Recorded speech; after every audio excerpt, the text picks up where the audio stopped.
Bem, nessa videoaula eu quero tratar de um tema que eu acho que vai ser bastante interessante para os filósofos, principalmente em relação a esse tempo moderno da ciência, onde a ciência é tão importante. E o tema é a caracterização de uma distinção entre conhecimento filosófico e conhecimento científico. E eu vou fazer essa discussão baseado em cima das ideias do filósofo Gilles Gaston Granger também. Para fazer essa distinção, nós temos que ter em mente que ambos conhecimentos, científico e filosófico, são conhecimentos demonstrativos. Isso significa que você tem uma asserção e para justificar essa asserção você vai fazer uma demonstração. E uma demonstração, ela se apoia em outras asserções. Bom, e como então justificar essas asserções? Com outras asserções. E como justificar essa? Com outras. Com isso você cairia num regresso infinito. Para que não haja esse regresso infinito, você tem que partir de certas proposições.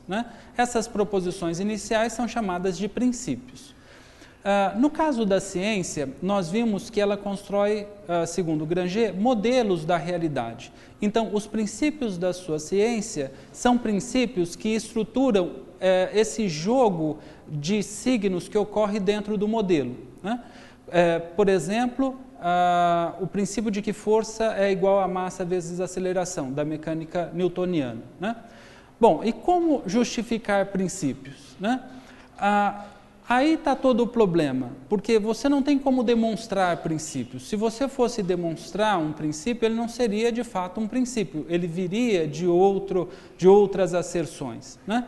No caso da ciência, nós vimos que para justificar esse princípio, você procedia à verificação, ou seja, você ia à experiência e vai ver se o conjunto de relações que se estabelece entre os objetos é aquele do jogo de signos que você faz dentro do seu modelo. Então, se esse jogo dos signos corresponder à relação entre os objetos, aquele princípio que estrutura esse jogo é um princípio válido, como no caso de força igual a massa vezes aceleração. No caso do conhecimento filosófico, nós vamos ter uma característica aí, que é o fato do discurso filosófico também falar sobre si mesmo. Por exemplo, em filosofia a gente se pergunta, o que é filosofia? A gente se pergunta, o que é pensar? Nessa medida, nós estamos fazendo conceitos sobre conceitos, estamos pensando sobre pensamento. Isso faz com que se estabeleça um jogo que é o jogo da própria linguagem. Por exemplo, um filósofo vai dizer, a ciência faz parte da filosofia. Por que ciência faz parte da filosofia? Porque a filosofia é todo o conhecimento, a ciência é um tipo de conhecimento, logo ela faz parte da filosofia. Um outro filósofo vai dizer, não, ciência não é filosofia porque o modo de fazer ciência, por exemplo, é construindo modelos e a forma de fazer filosofia é argumentativa, num discurso que muitas vezes se refere a si mesmo. Então, ciência não é igual à filosofia. Bom, qual dos dois filósofos estão certo? O que afirma que ciência é filosofia ou aquele que afirma que ciência não é filosofia? Vejam, na verdade, os dois estabelecem um discurso e um discurso que fala sobre discursos, que fala sobre você poder afirmar se ciência é filosofia ou não. O discurso estabelece a própria regra que ele segue. Diferente da ciência, onde esse discurso fala de um outro domínio e, portanto, o jogo entre esses símbolos tem que se adequar àquele domínio. Na filosofia, esse jogo entre signos, jogo de palavras, tem que se adequar ao próprio discurso filosófico.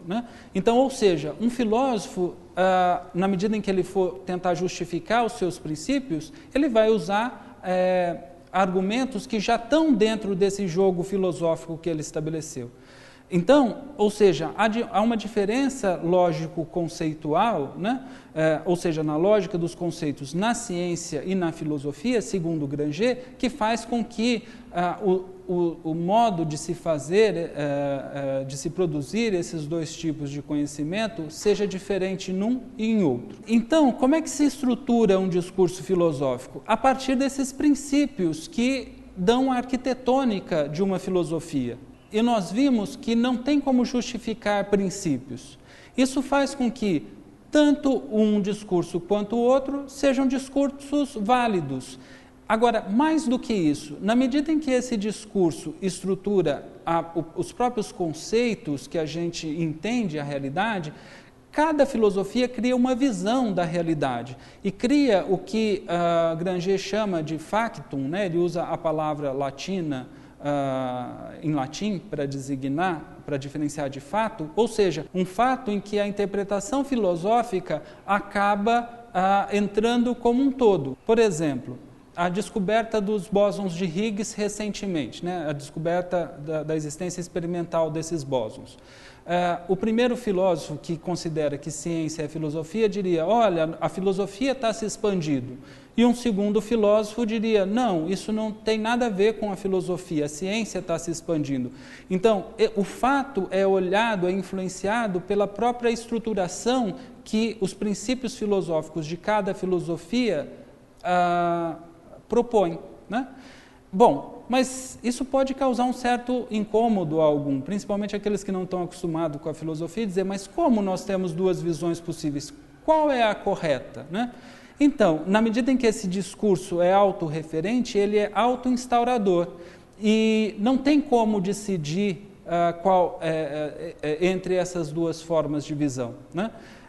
Aí entra algo que eu gosto de chamar do princípio de liberdade filosófica, né? Ou seja, nesses princípios que estruturam a filosofia, tem certas decisões originárias do filósofo que estruturam a visão, a interpretação do vivido que ele propõe, né? Então, nesse sentido, ela é uma decisão originária, decisão porque é o filósofo quem escolhe qual princípio que estrutura a sua filosofia, e originária porque ela está no cerne da estruturação dessa própria visão de mundo.